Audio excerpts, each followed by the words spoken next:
বন্ধুরা, এটা হচ্ছে স্কুল। স্কুলের মধ্যে বন্ধুরা একটা গাছ রয়েছে, যে গাছটি অসংখ্য বড় এবং অনেক পুরনো গাছ। সেই গাছটি দেখলে এখানে বোঝা যাবে এখানে কি আছে। হ্যাঁ, এই গাছটি দেখো কত সুন্দর একটি গাছ। তো এটা হচ্ছে মূলত স্কুল। এই যে স্কুল, এটাই মূলত প্রাইমারি স্কুল। আর এটা হচ্ছে যে সেই গাছ, বট গাছ।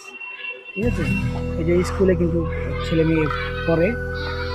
এই যে সরকারি প্রাথমিক বিদ্যালয়। হ্যাঁ, তো এটাই হচ্ছে মূলত স্কুল। আর যে রাস্তা, তো এই রাস্তা দিয়ে কিন্তু মূলত সব জায়গায় যাওয়া যায়। আর এখানে দেখার মতো বন্ধুরা অনেক কিছু আছে। বন্ধুরা, আপনি যদি এখানে আসেন তাহলে আপনারা এখান থেকে কিছু সৌন্দর্য দেখতে পাবেন। তো এখানে যে রাস্তা দেখুন, এখানে যে এদিক দিয়ে কোন বাজারে চলে গেছে, রাস্তা দিয়ে যে বাজারে, এদিক দিয়ে বরাবর বাজার। হ্যাঁ, তারপরে এদিক দিয়ে আছে পুরোপুরি মেন রাস্তা, যে মেন রোড, সেই রোড। এই রোড দিয়ে মানুষ আসা যাওয়া করে, চলাফেরা করে। ঠিক আছে।